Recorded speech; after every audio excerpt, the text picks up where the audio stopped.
के साथ carrom ball और इसको दिलकश शॉट खेला। নাহিদ রানার গল্পটা একই রকমের হতে পারত।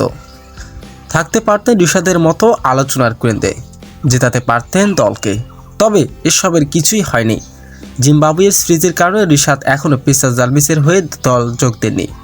তার দল হেরেছে নিজেদের প্রথম 2 ম্যাচে, সেটা খুব বাজেভাবে। নাহিদ রানার পেসারে যোগ দেওয়ার আগে পয়েন্ট টেবিলের তলাইতে থাকা দলটি পিএসএল থেকে ছিটকে যেতে পারে। পিএসএল শুরু হয়েছে মাত্র বলতে হবে, তবে নিজেদের খেলার প্রথম 2 ম্যাচে থুবড়ে পড়েছে নাহিদ রানার দল।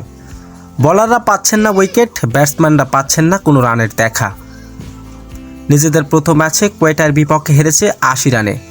জিম্বাবুয়ে সিরিজে প্রথম টেস্টে খেলার নাহিদ রানার পেসার জালমিসে যোগ দেওয়ার কথা। 20 থেকে 24শে এপ্রিল হবে জিম্বাবুয়ে সিরিজের প্রথম টেস্ট। সেই হিসাবে 27শে এপ্রিল কোয়েটার বিপক্ষে ম্যাচ থেকে নাহিদ রানাকে পাওয়ার কথা বাবরদের। এর আগে নতুন কোনো শক্তিশালী দলটাতে যোগ দেবে না, মানে টুর্নামেন্টের শেষ পর্যন্ত যেতে হলে এদেরকেই কনফার্ম করতে হবে। সেটা কি পারবে তারা, নাকি একের পর এক হার সঙ্গী হবে তাদের?